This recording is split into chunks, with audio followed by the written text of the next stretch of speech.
gentlemen, 2 shows tonight, 2 shows tomorrow. I think we've impressed him more than any other media that he's ever done because we brought him, I believe, 3 cubes of ice and a warm Mountain Dew. You can see him at the Orlando Improv. It is none other than Harland Williams. Let me add to that, the refreshed Harland Williams. How do you feel drinking that warm pop? Listen to that. Oh, is this handmade ice? It is. Churn that myself, my friend. Wow, bro. I feel like I'm a Pioneer Village. This is great. That hot Mountain Dew already melted the ice. Wow, it did, Where were you keeping, Butler? Where were you keeping the Mountain Dew? In the hot cabinets. Yeah, it's in the hot cabinet. Did you boil it before This you? definitely did not come off the mountain. I'll tell you that. Man, Well, that's the New World Mountain, hot. I wonder if they have Brokeback Mountain Dew. What would that be like? I don't Good know. Lord. I want to try it. That would have a kick. Wow. I'm in. Wow. Thanks for stopping by. Oh, are you It's kidding? so good to see you again, man. Oh, thank Yeah. you. Can we jump right into something that's very near and dear to Tom and I's hearts, and that's Puppy Dog Pals. Yeah, whatever you want, man. Did you know that was going to be so big? I didn't know. It's I'd twice hoped. the size of the last time we talked to you about it, and a yeah. lot of people don't know this, but Harlan is a man of his word. He's a good dude. He sent our children signed books. Yeah. Puppy Dog Pal books that I didn't want my daughter to have. It's like, that's signed. You can't be reading that. You kept it, We didn't gotta you? frame it. No, I let her man. have it. It's meant to be read. Yeah. No, we appreciate that. Yeah, by the thank way. you, That's man. awesome. That was Of too course. cool. Yeah, man, absolutely. And I heard that it's in like how many countries now? It's like It's like 135 countries or something which like is that. Yeah. insane. I'm like, did you ever expect it to be like this big and like this massive? Whenever you do anything with Disney, I thought it had the you don't know what the potential is because Disney's so huge. So somewhere in my head I went, gee, I wonder where this will reach. Because they don't do anything small. Yeah. I can't say that I thought it would be in like 130 countries and we'd be starting season 3 and it'd be play 88 times a week. If you go on YouTube and you look at the first hit, they put up 1 full episode for free. And it's coming up on 60 million views. That's insane. It's crazy. It's crazy. Yeah. I've had to use that episode before as an emergency distraction. Is at that right? restaurants. Yeah. You just Yeah. find an episode quick, shove it in her face. It's like a teether, a visual teether. Yeah. Right? Oh, for sure. But like Wow. my daughter loves, and I think I told you this last time, she loves what she used to call it, the yellow one. And I believe that's Rolly. No. Oh, that's yeah, Bingo. Rolly. Rolly's Rolly's, he's the little tan. chubby yellow one. Yeah, she calls him the yellow one. Now Yellow she one. knows Bingo and Rolly, so she knows their names. I Yeah. didn't know all the big name guest stars that you'd had on there. Yeah, you know, we whether have it's a lot. like animation legends like Tom Kenny. Yeah. You've got Huey Lewis, who that was the first record I ever bought as a child was Huey Lewis and the New Sports. Yeah, You know? and we got him to sing. Originally, he goes, okay, but we're not doing any singing, and we got him to sing a couple of songs. Insane. It's Yeah. insane. And he's got such an iconic voice that when you hear it, Yeah. and the particular dog that he is a bigger, like a Yeah. gruffier dog. So it totally fits. I don't know. I geek out every time you're in here. Like, I never thought that I'd be like, yeah, Harlan Williams is here. Yeah, you know the really funny comedian that you grew up with and watched his movies. Yeah, but I really geek out about his puppy dog show. That's where I Awesome, go, dude. Yeah, like, that's all great. in. Well, we got young kids right in the age demographic. But it's a good show. Yeah. Like, Yeah, there's yeah, a yeah. lot of crap out there that I watch with my daughter that I cannot watch. I'll just zone it out. Yeah. I will actually watch this show, and I know the characters. Yeah. And Harlan, last time you were Arf here, and Hissy, and Oh, yeah. they're all Yeah. great. Thank you. you told us about the controversy on the actual episode. Oh, you're talking about LSD shelf? the LSD yeah. shelf. Yeah. Did, Our listeners' number one question. I asked them to ask. Yeah. That was the number one question. Oh, really? did you LSD ever shelf. find out any more information? As like Did not find okay. anything else Oh, about that. okay. No, but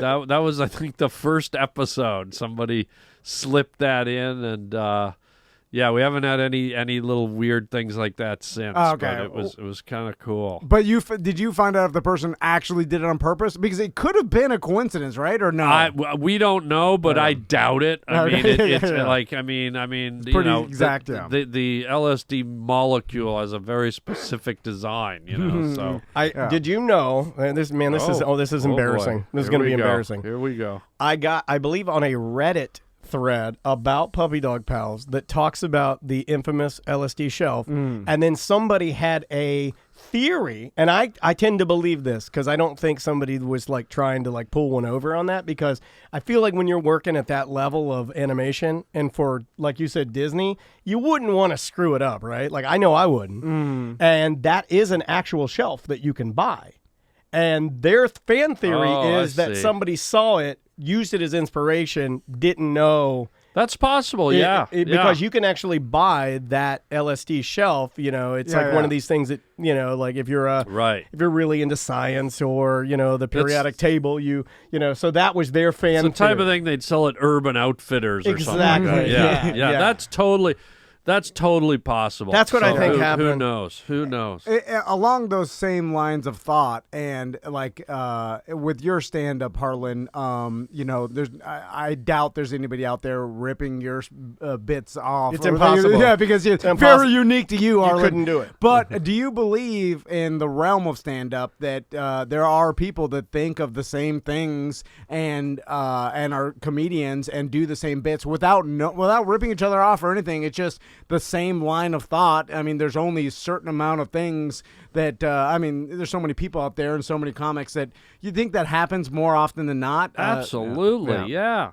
Like, you know, if it's kind of a general topic, like the wall in Mexico or a political story, or it can easily happen, you know. But if it's something very specific, like a Stephen Wright joke, where, you know, his things are worded so specifically, or if it's a really obscure topic like Abraham Lincoln's toenails or something. If two people are doing that type of stuff, I'd say there's a chance there could be some plagiarism there. But when it's a wide open topic, I feel like it's very easy for several comedians to have a take on it. Unless it's word for word, you know, I think it's unlikely that someone would steal it, you know. I see Lincoln as an ingrown man. He just looked. What about his belly button? Innie or outie? I don't think he had one. Oh, really? I think it was like, you ever seen those people that have a flat belly? Oh, yeah. It's almost like it's almost like the doctor. It is gross. He has a belly like Heidi Klum. Yes. Abraham Lincoln. There's nothing. Although, gross. If you were an alien, looked and then you were like, which would you prefer, the belly button or the smooth belly? Like, we only think belly buttons are normal because we all have them, but technically it's less gross to have no hole in your stomach, right? Yeah, I don't like mine. Have you ever got so drunk that you tried to poo out of your belly button? I will tonight. I've never thought about that. You know, like someone was so drunk one night and went, dude, my asshole's on my stomach. And just like hung his belly over the toilet for 3 hours pushing. I think there's a skin membrane growing over my butthole, dude. Shouldn't have ate so many lettuce leaves. So, Harland, we ask you every time you come in here, how is your mountain? How's the mountain in the desert? Oh, you know, it's funny. I was just there last week. Oh, really? I went out there last week. I hadn't been out there for a while, so it's beautiful. I walked up, beautiful view. I took a lady friend out. We just stood up there and took a beautiful sunny day, and that is awesome. Took in the endless view up there. It's gorgeous. Any changes? Can you build on it? I can, yeah. I actually put some fencing around it at one point, and the only real changes is that some of the fencing had been ripped down. But it's not like it's holding anything in. I just kind of, you know, when you first buy land, you're like, this is mine. I gotta protect the perimeter, you know? And then I realized my land's in the middle of the desert with nothing around it. So somebody just said, hey, free fencing, you know? Yeah. You know? But there's just something very like attractive to me about having a piece of land like in the middle of nowhere and being able to go there and be like, this is mine, and just standing there. Yeah, my dad had it, and we were eventually supposed to put a home on it, but it never got there. It really just became a place for him to go, and then he'd use a big tractor to cut it, and he enjoyed that. Yeah. And then he'd come home, so it was more of like a hobby land. That's what it's like. I mean, I've fantasized putting a house on mine, and it'd be a killer house, but it's so remote. It's so in the middle. And my friend that I was with when we were walking away, she turned to me. She goes, "Oh my God, look at that! That's yours." And I said, "No, it's not mine. I'm the custodian of it. It's nature. Like it's in the middle. It's a big hill in the middle of the desert, and it's rugged and it's raw. And it's like, I really don't like to think of it as mine. Like I have the title to it, but it's like, no, that belongs to the earth, man. I'm just here for a split second, but it would make a killer house. But you'd have to, if you put a house on it, you'd have to live out there, you know. And it's so remote that it might be something you do if one day you just want to shut off the world and write books or something. Yeah, yeah. Well, what about a doomsday prepper? I want one of those too. Underground, I have a dream facility there in case I want to tour one of those, but they Tom was telling me that they don't, guys that have those things don't really want you to know where their bunker is, and I get it, and I don't want to rattle anybody who's has a cool bunker, but I do want to tour one. They're kind of fascinating. There's a great one in where is it? It's in Virginia at some big old hotel. It's got the word green in it. Not Caprini Green, but something. Whatever. Type that in, Sam. See yeah, if you can find that. it's an underground bunker, and we went and we did the promo. We did the press junket there for something about Mary way back in the day. Greenbrier, yeah.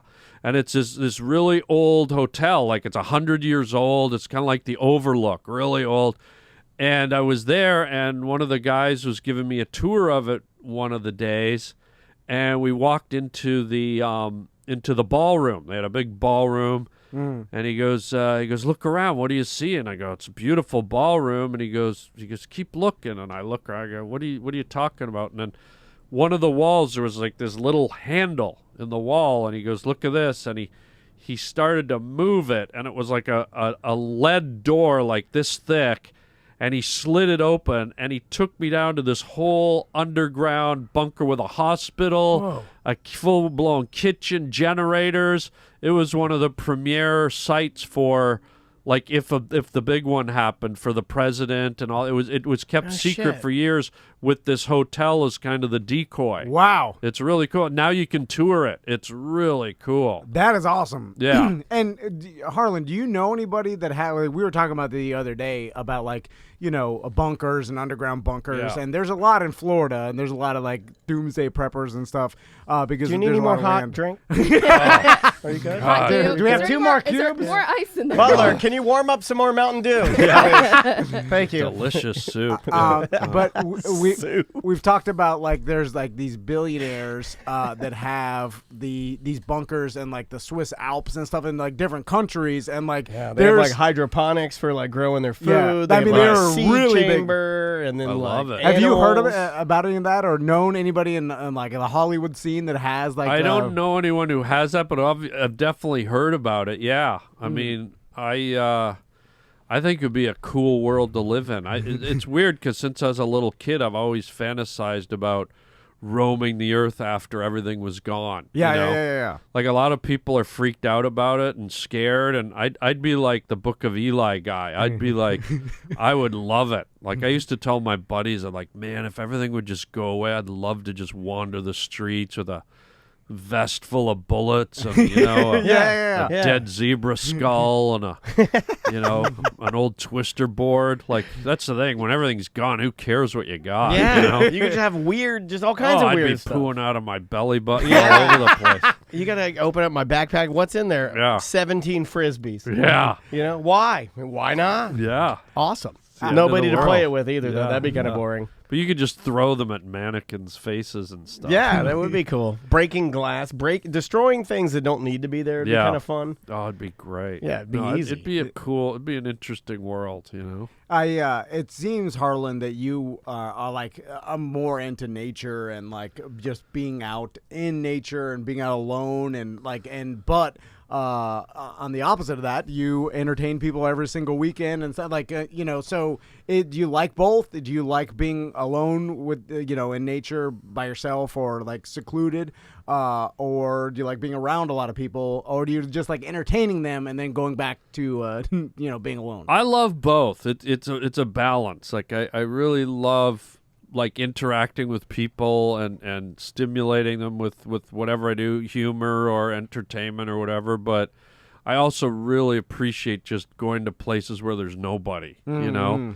And I think spiritually it's good to just get away from everybody for a bit and just focus on, when you're alone, the only other thing out there is really, if you believe in God, is God, you know? And so sometimes I think when we're around each other too much, it's hard. You lose your focus and connection with maybe the spiritual world, because you're so worried about where you're going for lunch or what someone's talking about, or even in a religious, organized religion, like going into a church, you're kind of being preached at. But when you get out alone in nature, it's just all the answers you need are kind of riding on the wind and in the clouds. So it's for me, it's an important like spiritual balance. You're on social media a lot, but do you ever dive into interacting? And because like it's social media, it's a weird thing, because in one aspect as an entertainer, you can stay connected with your audience, and you could put, like, you know, if you follow Harland Williams' Twitter, is he always posting really funny stuff. But on the other hand, you know, it could be a dark place where people are attacking you, and, you know, just, you know, it's a hellhole. So do you stay completely out of the hellhole part of it and just literally, you know, you post stuff? Do you ever go back, look at your mentions or anything like that? Do you? No, I'm pretty, you know, with my social media, I don't follow anybody. I think I have 7 or 8 Twitter followers and two on my Instagram, and I think those are my sisters because they begged me to be on there. And I'm not trying to be a douche about it. I just don't want all the noise. Like I know there's other people out there and I can read about them, but I just don't have time for everybody, you know? So what I do is I just try to use my social media to put out a joke or a funny story or a funny picture, provide someone a laugh, and I don't get into fights. I don't talk to people. I don't get into. I think that's the way to do it. I don't get into politics. I don't get into religion. It's a little more one way for you, right? It's like one way. It's like that. It's like a fortune cookie. If someone can open their Twitter and see something funny and have a laugh, that's all it is to me. I don't need to get into it with anybody. I do like someone opening up a fortune cookie and be like, I'm gonna find the motherfucker who wrote this and start attacking him. Like, you know, but that is the healthier way to do it, and it really, you're pretty good about that. It doesn't seem healthy to anybody just being inundated by everybody's thoughts at all times. Like you don't need that. Like, I don't need to know what my racist uncle is thinking about the president, you know, like whatever. Like, I don't need it. Like, you know, because before social media, I didn't know, and seemingly my life was better. Yeah. I got nothing from that. But I know, Harland, we put out there to our listeners a bunch of questions. We were like, hey, Harland's coming back in. We love having him in. Yeah. I don't know why I've never done that. Like, in 10 years of doing this podcast, this is our 10th year of doing this shit. It's crazy. Congratulations. Thank you. Appreciate that. But I've never thought to ask our audience, like, hey, we got Harland coming in. What do you want him to say? Okay. You know? And it made me feel kind of like an idiot this morning. I'm like, why have I never... We've got some of the greatest comedians that come in here, and we have a comfortable atmosphere. We have warm drinks for them. Like, why wouldn't I? So I have a bunch of questions. I'll just rocket fire some of these. Pun intended. By the way, I think I just burnt the roof of my mouth. Butler, too hot. It's too hot. It says, this is from Brian. Brian Roberts says, ask him what he thinks about the movie Rocket Man, considering he was in a movie called Rocket Man that was far superior. A lot of Rocket Man questions. When's Rocket Man 2? Will you ever do it again? Right. People love that movie. They love that movie. Sam has never seen it. Yeah, I saw the questions, so then I looked up the trailer, and I'm like, how have I never seen this movie? And it's Disney. And I'm a big Disney fan. Yeah, you're a massive Disney fan. I gotta watch it. What are your thoughts, you know, this many years later on Rocket Man holding up and people really enjoying it? People love it. I loved it. It was one of my favorite movies to make. I just had lunch about a month ago with the director and the producer, John Turtletop. I smell a seed. Yeah.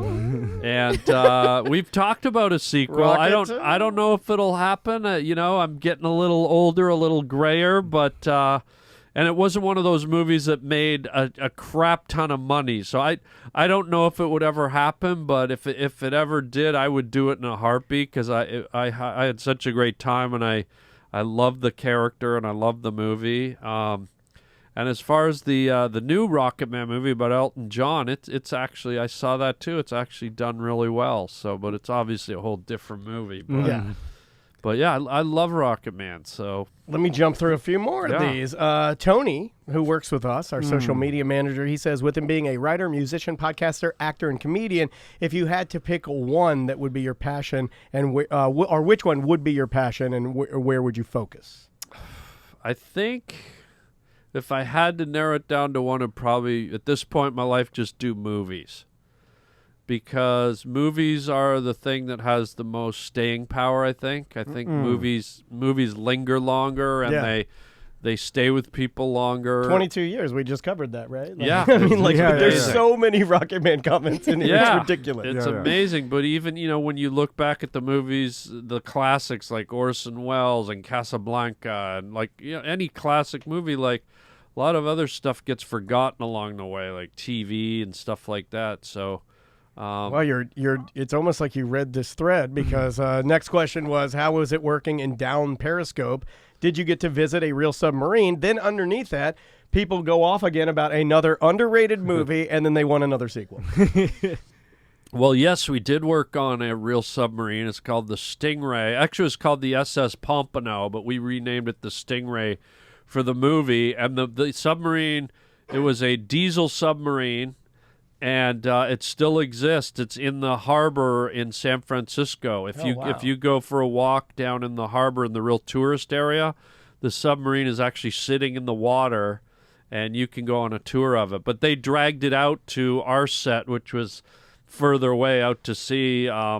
We had it out at a different location, but it has its home right there, and you can go on it. You can see it in the movie, and then in the end credits, we did this after the shoot. They brought in the Village People, and we shot in the Navy. That song in the Navy. We shot that on the submarine with the Village People for the end credits. It's pretty weird. You're on a submarine with an Indian, a construction worker, and an S&M guy. It was pretty bizarre. Yeah, that's kind of like, but I feel like it's so fitting for you. It's kind of like, I mean, to me, that's a bucket list thing. Yeah, it was pretty perform pretty on a submarine with the Village People. Like, all right, check that one off. Yeah. Well, Harland, I'm interested. Speaking of movies, do you go out and go to the movies? Always. Love it. Like, how often? Like, I go. I go every week if there's something I want to see, but I go a lot. Like, I try to go all the time. What was the last movie that you really liked that you saw in the theater? What was the last movie that I really liked? I really liked Bad Night at the El Rey or whatever it's called. That was actually kind of surprised me. I didn't know what to expect, and it was just kind of had some really neat twists and turns, and it was cool. Can you go out to the theater without getting, hounded or bothered? I mean, you're super recognizable. Like, you got a lot of fans out there. I mean, did you put the hat and glasses on? I put the hat on, and I put the I don't, not the glasses necessarily, but you learn how to walk when you're around people. You learn how to, when you have a hat on, you learn how to just lift your eyes just enough to see who's coming, and you know when to turn your head when you're about to make eye contact, or you pretend you're on your cell phone when you see maybe some people. And it's not to be a douche, but sometimes you just need to get places and do things, or you're not in the mood to really interact. So you just learn to read the signs. I can tell from 60 feet away if someone recognizes me. Probably an energy, right? You can see in their eyes. You can see it. You can see the way they look at you. You can see them double take, or you can see and most of the time I'll interact, like 90%. I'm like, hey, but there's those times when you're rushing to get to the theater, you're meeting a friend, or where you just you know they want to talk and you're just not in the right place for it. So So you learn to look away, and it's the polite way of instead of just going, I can't talk to you right now, get out of my way. You just kind of you learn to avoid. Yeah. And nowadays everybody wants pictures, right? That's the new thing. Yeah, that's a weird thing. Yeah, and I just stopped doing it at my shows. It took more energy to take selfies after my stand-up shows with 200 people than it did to do the show. Yeah. So I've stopped doing it. I don't do it anymore. It's too much, and people are grabbing you and touching you, and then you get the drunk people who want to stick their tongue in your ear or give you a purple nurple, and you don't know what you're getting, and so it's just a lot of energy because people are excited and. So it's not to be douchey. It's draining. Like if you ever had to take pictures with 150 people after doing a set where you've expended a lot of mental energy to control a room with your comedy, it's a lot. Yeah. And also like here's the thing. We have like no idea what it's like to be Harland Williams, but when we do events or anything like that, just like touching hundreds of people, and we're always sick after. Like every time we do a big event, I always have a cold after. Of course, I've started adapting the fist bump scenario. Oh my God, I've been doing that for years. I kind of don't shake you anymore. get sick. I used to shake hands, and even hugs are a little better. Like an easy hug. I'm not talking like I'm smooshing you into me and like but massaging. Then you get the wet smooch. You can get that. So now I just do the the fist bumpy thing, especially when we're taking pictures and stuff, because we even do it at our events. I know, like, I'll get sick today. I'm just shaking my hands, then I'll forget because I'm drinking. I'll put my hands in my mouth, and then licking. Sick after. Then I'm like, oh God, this is why. Like it's inevitable. But local comedian Big Tim Murphy's question for you is: what is your favorite cheese? Whoa, grilled. Yeah. See? I love it. He said, I think the follow-up was that he thought you might be a brie man. I do like me some brie. From Munda's good. Yeah. Knob cheese is delicious. I've never had knob cheese. Yeah, you get that in the UK. I thought I literally knob cheese just sounds like dick to me. It's just like that's what kind of where I was going. Yeah, that's what I thought. I didn't know though. You're not vegan, are you? It's pronounced knob cheese. Knob cheese. Yeah. You're not vegan, are you? No. Okay, no, cool. no. I just, it was one of the things that came up in, like, the Google search when you put Harland Williams in. There was like a list of things. People just assume that he's vegan? I don't know. Yeah, it's like vegan comes up as the list of suggested next words, and then when I saw it, I was like, I don't think he's vegan, but I never clicked on it. I think the most surprising thing to most people, like I think the second most. Besides Rocket Man, I seriously can't stress that enough. How many people are freaking out I'm about watching that this weekend. You should. You'll love it. But what's funny to me is that a lot of people don't. I don't think they even believe that you don't drink, right? And you don't smoke weed. But to be in such an iconic movie like Half Baked, I'm sure you get that question all the time. It seemingly triggers people that you don't. Like it's almost like they get mad that you're not a stoner. They get disappointed, I think. They don't get mad, but now I have smoked weed over the course of my life here and there. Like I've tried it, but I'm not. It's not your thing. It's not a thing I do. Like there'll be years, literally years that go by where it has to be almost an accident where some guys at a party, hey, you wanna like? So it's rare, but. I see people get disappointed. They do. When they don't want to, when I say I don't do shots or I don't want to drink or people shake my hand and stick like a bunch of buds in my hand. I'll just give it to a waiter or something. That's very generous of you. Yeah, but then that even further expands the legend because the waiter's like, "Hey, Harland had so much weed, he gave me weed." You're right. You're perpetuating your own non-smoking Harland's rumor. handing out weed, man. This motherfucker's got so much weed, he handed me 12 bags of weed. Not to go back to Puppy Dog Pals, but I'm interested in the. By the way, he'll go to no other show that will say that. I know, but because you're right. We have the kids and we're obsessed with the show. Yeah. Do you voice multiple episodes when you go in for the day, or is it one at a time? I'm just interested, like behind the scenes. It looks like a lot of varies. work, last week, I went in and did one episode. I was in there for like half an hour. And then the week before, I did like 6 episodes. So it just depends on how backed up they are, or if I'm in and out of town or something like that. But from Puppy Dog Pals and the popularity of it, where's the because movie? You've done It's gonna be a that'd movie, be right? nice. They're not That'd going to be do cool. one? I don't know. I would Maybe. imagine they will with the popularity of it. Hopefully, that would be great. Have you gotten a lot of other voiceover work or calls or suggested work, or because I mean you know how to do a lot of voices and sound effects and stuff, and you've done it your whole career. Yeah. And I just wonder if that parlayed into anything else. I have had a few opportunities, but nothing that's manifested. So no new voice stuff, but we'll see. It's not something I pursue vigorously because I kind of have my hands full with this one. So yeah. Let me see. Do they keep? Well, you know what? I just did some voice work for there's a new Addams Family movie coming out, an animated Addams Family movie. So I did some voices for that.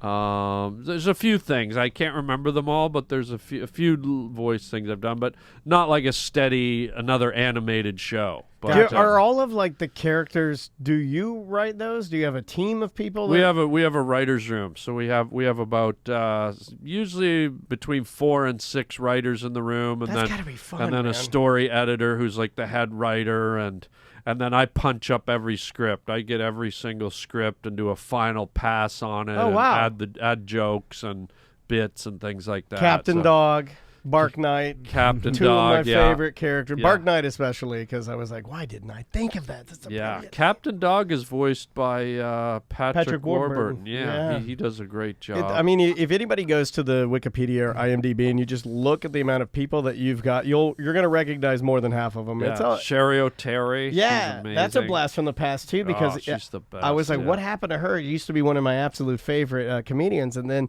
I understand life goes on and people maybe want to do family things, and it was really cool to see her pop up on there. She's great. I actually fought to get her in there to do that voice. Like I told the guys at Disney, I said we gotta have Sherry, and they went for it. So I was super happy. And have you ever had anybody that didn't want to be a part of it? Maybe, or I'm not trying to take the negative, but interestingly enough, Bill Burr has kids who love the show, and Bill talks about the show a lot when he goes on Conan or like when he does talk shows, and so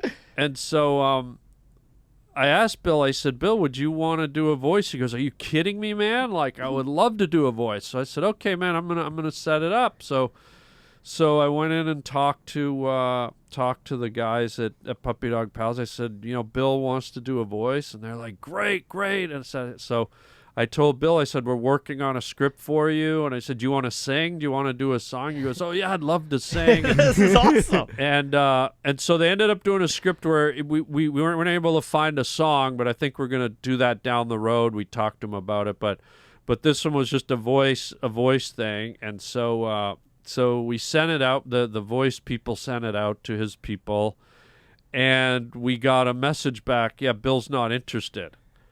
And so the voice casting called me and said, we got this thing back from Bill, and I said, I'm calling him right now. Because I knew he wanted to do it. He was like jumping for joy when I asked him about it. Yeah, who wouldn't? Right. So I called him directly. I said, Bill, I just got this message from the casting people that they said you don't want to do it. And I said, I'm assuming that was your managers, right? And he goes, oh, crap, yes. He goes, dude, I'm in. I'll be there. He goes, let me call them. And then like a week later, Bill was in, and I went in there, and he killed it. He did a great job. That's awesome. So coming up in season 3, you're going to have an episode with Bill Burr. That is awesome. Yeah. I'm telling you, I wonder parents. how many other things. That happens where your management or your You miss publicist, opportunities. they just oh no, he's not interested, and they never even That's goes happened to to the us. person. That's happened to us with like big name comedians. Like happened with Bert Kreischer or something, where we reached out to do something, and then they said, "Oh no, he can't do it." And then I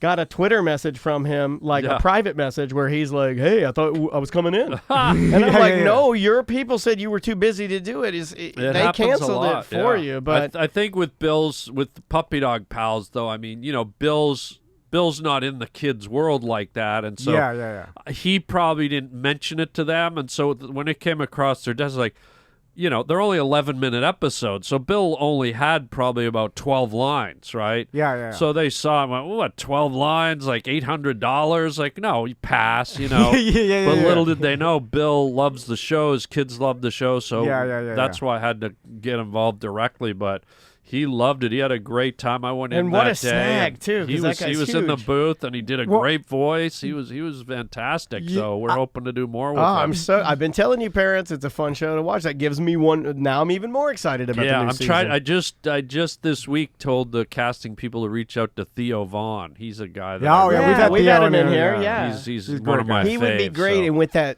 I think it's Louisiana, that southern kind of a kind of a wild man persona. He'd be great. He's got a great. And his dog could have his mullet, with that spiky in the. Yeah. That would be amazing. Yeah. I thought when Harland was telling that story, I thought it was going a different direction. I thought it was going to be like Disney said, like, oh no, we can't have Bill Burr. He's too controversial or whatever. Because we come from the world, and it seems like that doesn't exist anymore. But it feels like back in the day, corporations were a lot more guarded, especially with like their brand, and Disney wouldn't. Well, we had that with Hard Rock and Two Live Crew. They said it was too controversial. Oh, which didn't even make any sense. We booked Two Live Crew to perform at one of our anniversary events. Just we thought it would be like a nostalgia act. It is. I mean, we were doing a 9-year, and it was like a 90s theme. So we're like, let's get Two Live Crew together. And then the people over at Universal were like, oh no, we can't have them. Too controversial. Really? We're like, they're 70 years old. We're like controversial. Like in the 90s, they were like, do you watch the internet? It's not controversial. Yeah. If anything, it's embarrassing for a 70-year-old man to say, "Pop that pussy" on stage. It's embarrassing.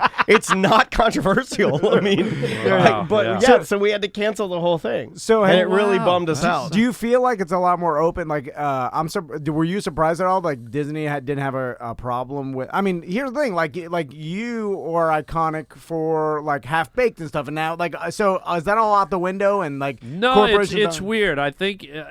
It's a hard thing to read because I've certainly done a lot of edgy material. Bill Burr's an edgy comedian. Yeah. I mean, everybody's edgy, you know? Yeah. And so it's weird because some people, they're just let's get them. And then I tried to get, to be honest, I originally tried to get Dice Clay to be Bulworth, the guy that does Huey Lewis's voice. Yeah. And they were just like right away, no Dice Clay. But what a great voice, you know? So I don't know. I find it weird that they'll overlook some people's edge, but not other people's edge. And, Bingo and rolling. Oh! We would have been great. I would have loved that. It would have been great. And technically, I'm virtually certain Bill Burr has said worse things than Dice Clay. It's just Dice Clay at the time. Yeah. He's iconic for being. More heat. Yeah, you're right. Bill Burr has a cartoon now, but it's very adult. Oh, it's super adult. Yeah. I accidentally turned it on one day with the kid around. I'm like, we won't be watching that. Yeah, it's subjective. Sometimes you don't know.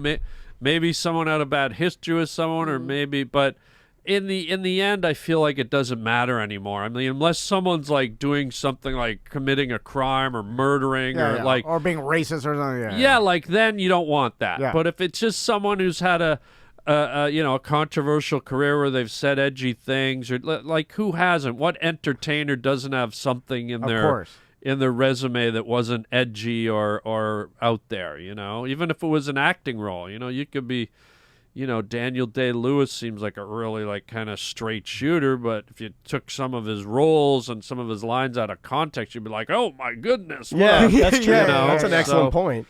What about music? You still dabbling and doing... Yeah, me and my cousin are still dabbling away. Our last album came out called Rattlesnake Love. Yeah. I think we dropped that like a year ago. That's Bikini Baby Breakdown? Yeah. So that's on iTunes, and we're working on some new tunes right now. A lot of people don't know who your cousin is. Kevin Hearn, he's in the Bare Naked Ladies, so he's kind of a big band. Yeah. That kind of a huge band that continues pressing on. And they're touring with Hootie and the Blowfish right now. They were just in Tampa like 2 months ago. So that's unreal, man. Yeah, no, we're working on some new stuff. Hopefully, we'll have it out soon. That's exciting, man. Yeah, do you enjoy playing live out places, or do you do that? We love it, but we just never do. We're like.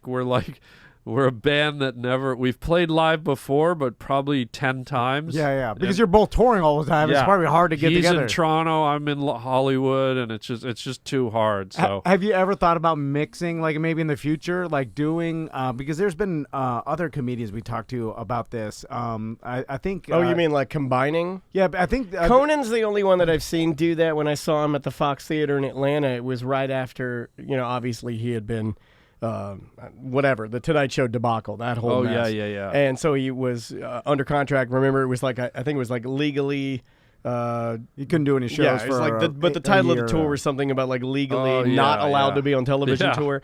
So, but he did that. He came out and he played like music, and I thought it was going to be like jokes, and it wasn't. It was like real rock and roll. Yeah. And it was kind of cool and strange though to see him like dressed like rockabilly, with a beard, and he's out there playing like rock music. But then later when he came out, he did jokes. Yeah. Have you ever thought about combining like playing music and then doing stand-up? Not really, because I do so much stand-up that the music's a novelty, and it's kind of special on its own. So if I'm going to do music, I just want to do that, I think if I had a second shot at my life, I would probably try music. I really enjoy it, but as you can see, I don't have time for it. I'd like to, but I'm interested to see what your take on this is. Like we were talking about Disney, and like their new streaming service has been announced, and they're taking all the content back, and I'm they're sure you're going to be on there. I'm sure Puppy Dog Pals is going to be huge on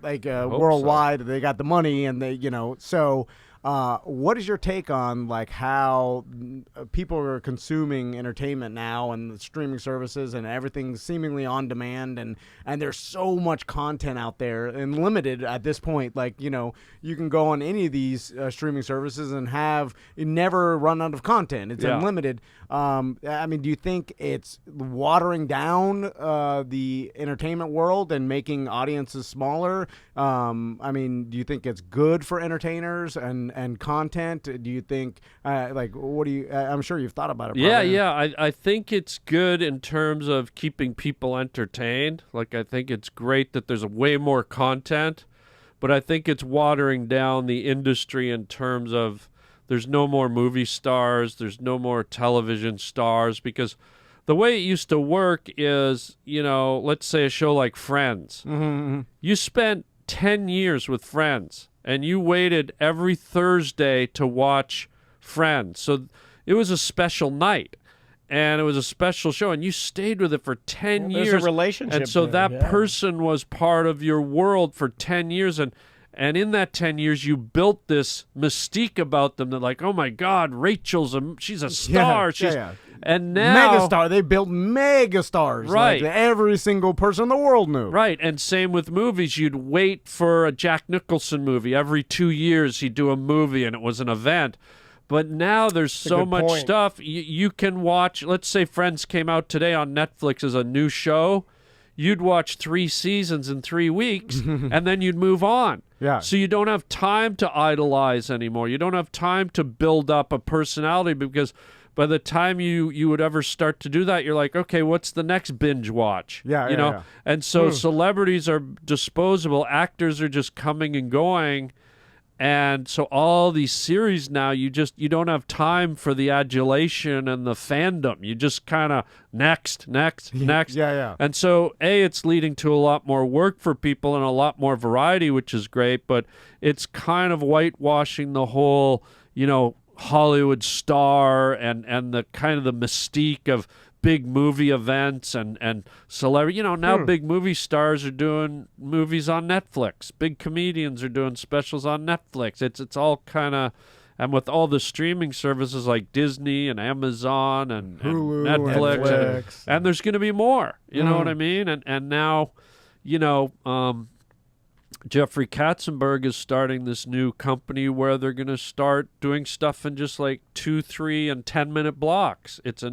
So now the shows are going to get condensed down even more. So it's all shifting, and basically there's no time for the whole hierarchy of Hollywood anymore. It's just like watch, move on, watch, move on, watch, move on. It's like looking at animals in a zoo. Oh, that zebra's great. Oh, look at the hippo. Look at the lion. None of it's special. You don't have time to adore anything anymore, Yeah, and you don't barely even have time to remember the show. Like, okay, Stranger Things was great last year, but now I'm watching, Chernobyl. It's already over. It's gone. Did you watch both of those?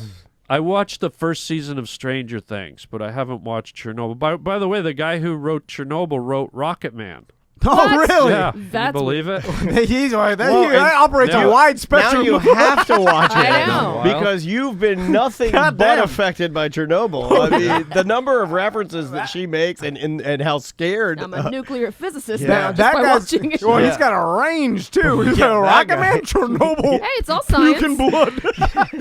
God damn. Yeah, not wild. Yeah, that is wild. But I agree 100%, and it like I think I sound like an old man, and especially when I complain about my sons, and like when they watch like an iPad, or like and with that the whole thing too is like we're limiting that and stuff. But when they watch anything on their iPad, it's just like their attention span is like because you can see it. there's Yeah. all these like say we just got on that Amazon Kid Pad. I don't know what the hell it's called. It's like it's specifically for kids, and it's like the Amazon version of an iPad. Gotcha. And it's all got kid content on there.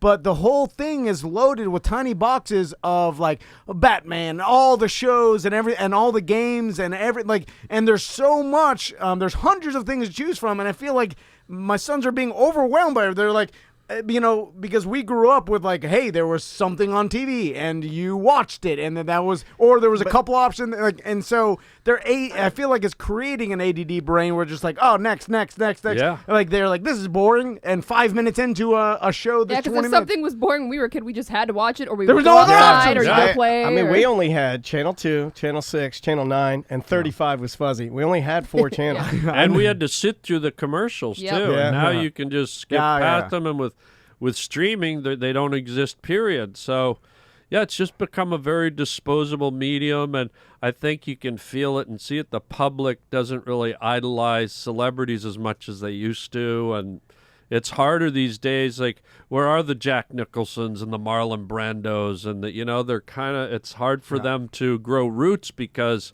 people move on so quickly. Yeah. I've never thought about that. That's an extremely interesting take. And then Yeah. there's no mystique about anybody anymore because social media has given us an insight into everybody's lives, and you're like, oh, this guy And gossip is and just a paparazzi, person. yeah. He's shitting on the toilet like I am, Yeah. and he's taking out his trash. He's in his you're like, oh, it's not this iconic like mystery figure that was like, oh, like, Well, they you know, used it's to be able to nothing protect that special. more because there were less cameras and Yeah, yeah. that's the other thing. Too many celebrities are making their lives more open. Like you can go on Kate Beckinsale's Instagram and see her at the beach with her kids, and what she's eating for lunch. There she is taking a picture of a salmon steak, and it's like, I don't want to know that. You're a vampire. Like, what the hell's wrong with you? They're ruining their own mystique. They are, Yeah. are, and so everyone's becoming normalized, and nobody wants to idolize just a normal person. The reason we love the Brandos and the Nicholsons and the Sean Penns is because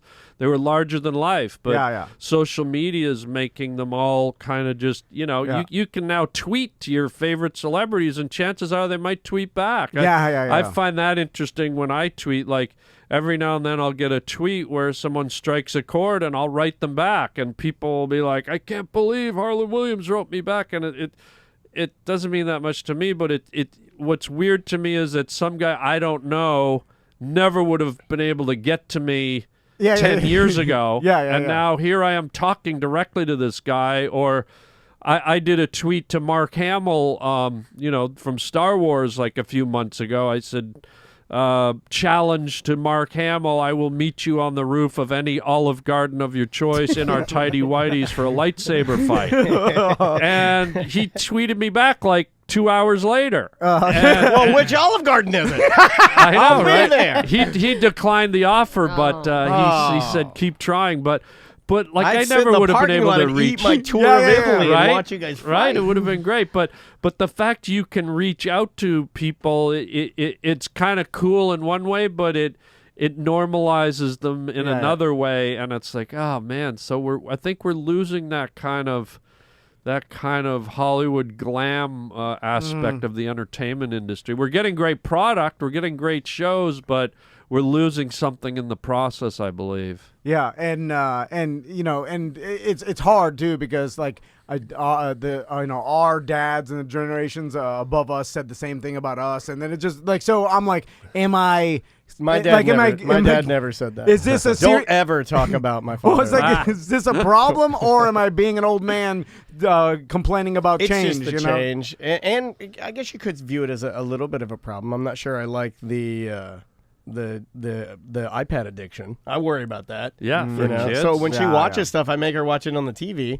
Yeah. So it's almost like, but I remember my mom wanted me to go outside and not watch the TV. So all I'm really doing is only one step removed, right? I'm just saying, well, I don't want you to do this, so do the TV. But now they can go outside and watch their phones. You know what I mean? Right. And if you take away their phone, they'll sit in a basement and watch their buddy's phone. Yeah. You know, there's no getting away from it now. Yeah. When you got sent out of the house as a kid, that was it. You couldn't watch TV. But now they can watch it anywhere, anytime, anyhow. It's all changed. And the thing is, if we all had that ability when we were kids, we'd do it We'd too. do it, Like, of course we would. Yeah. Like the only reason we didn't is because it didn't exist. So it's like I'm a hypocrite in one way. Where like I used to go out and play, and then my son, no choice. Yeah, and my son's gonna be like, "You're an old man. You didn't have cell phones. Yeah. Of course you did." And then I'm like, "Oh, touche." I guess like, what am I supposed to say? Because of course they're looking at everything in the world they want in the palm of their hands, because why wouldn't you? It's amazing. It's a magic. You can see anything you want at any time, live if you want, you know? It is amazing. You going to do anything crazy in Orlando this weekend while you're performing? Well, I just got word from my good friend who's escorting me here today that I might be able to go to see the alligator. Is that going to happen? No, Gatorland. Oh, yeah, I'm sure Savannah. Did you meet Savannah? Is that who it is? Oh, she wasn't there today. Yeah, I was gonna say, So I might do that. I might go to Gatorland. Gatorland's a great spot. You'll love it. Okay. They have a zip line. They'll Do set they? you up on, do. yeah. Oh, You wow. go And it's a good over one the too. gator You go pond. over the gator. Really? Yeah. It's pretty neat. Wow. Yeah, it's That's cool. what I call bait. Yeah. Wow. Remember good. the old Faces of Death where the parachute guy. the parachute Yeah. landed in the gate, and then I remember as a kid being like, "Oh my god!" Like at first of it was faked, but I remember like, "Oh." The next scene is the people eating the monkey brains, right? Yeah. If I remember Yeah. correctly. Yeah. Everybody Yeah. knows this iconic Yeah. movie. I mean, Yeah. it was little boys. Stereotypically, little boys you'd have that one kid. Normally, if I'm just stereotyping, it was like the fatter like kid that was like more of a bully who would meet us at this area, and he's like, "I got look what I got, Faces of Death," and then he'd put in the tape, and we'd all stand there. He's like, get out of the way, I get people," and we'd all crowd around it, and we'd watch. Parachute lands, a gator's eating man, then they're eating the monkey brains, and we were like, "Oh, turn it off, your mom's coming." Right now, Faces of Death. We all did So that. why would you watch Hilarious. Why that? would you? So anyway, Harlan, That's a great place to end. sorry. If you like Faces of Death, 2 shows tonight, 2 shows tomorrow, and no show on Sunday. No. I'm Sunday glad that show. more comedians are doing that. Yeah. Because the Sunday show Sunday shows, it's kind of like takes it's some done. time for you, man. Yeah, it's like it's done, and it stretches out our week because we got to travel back home, and if you do Sunday, then you're traveling Monday, and that cuts into your next week. It's funny because we've seen the trend because a lot, when we first started having comedians come in, even in the old studio, It was I think always you went to my 2-2-1. house. It always was 2-2-1, and now it's just 2-2. And I'm like, wow, I kind of like that because it's it's nice. gives you some time. What, you know? Yeah. What's your weekend like? What days are your like days off that you don't work?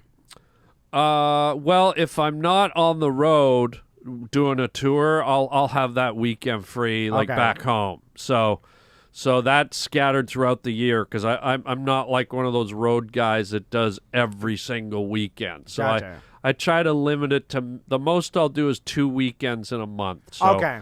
So I'll have weekends off at home, and then if I'm lucky, I'll maybe get a day during the week where I don't have any appointments. I'll have one day just to stay at home and work on my own projects or something like that. But basically, are you always working on something creative? That's just because it's your passion? Yeah, I have a new project that I'm working on now that nobody's seen. I'm really excited about. I can't even tell you what it is yet. Oh, okay. But Cool. hopefully next time I'm here, it is so demented and funny and twisted, and I'm just having the time of my life, like creating it and shooting it, and That's awesome. I know I'm teasing you with it, but no, it's fine. Hopefully, if I'm back next year, I'm hoping to launch it in 2020. So, It's a streaming service. Well, going back to the new world order of how media is consumed, it's probably easier to get it out there now because it's like you can get it out. You could self-release it. That's true. There's so many different options to put it out there. So back in the day, as 20 years ago, there was a lot of vetting process and a barrier to get it out to even be seen. Yeah. And now at least super creative people and artists can get their stuff out and the world can see it. Yeah. So And I'm that's cool. excited to get this out, and it's going to be wild. It's pretty Well, wild. congrats, we're excited to man. see it. And thanks as always for stopping Oh, by. my God. Always a pleasure. I was Always a texting pleasure. Travis, and as a gift to you for always being so cool when you come here, we're going to give you a case of Hot Mountain Dew. Courtesy of Tom and Dan. May you never forget us. You gave us signed Puppy Dog Pal books. We give you hot soda. Great. I get diabetes, and you get intelligent children. Yeah, Great. we do. Well, hey, thanks as always for Thanks, coming in. guys. And, Always a pleasure. All of our Great to kids see say hello to Bob. Hello. Hi, kids. It's Bob. Yeah, my daughter doesn't. I was trying to tell her that this morning. She's like, "No, you're not." She thinks I'm an idiot. I just know she does. She's like, "You're not having Bob on." I'm like, "See who you're watching right now? He's coming in." No, you're not. You're dumb. Oh, jeez. Well- Well, it's a pleasure, guys. Thank you for having me. I really Always, yeah. appreciate it. And We'll see great you on the talk. Yeah. Thank you, man. We'll see you guys on the Friday Free Show and check out Harland this weekend at the Orlando Improv. Bye. And see you, Twitch. We'll see you guys later.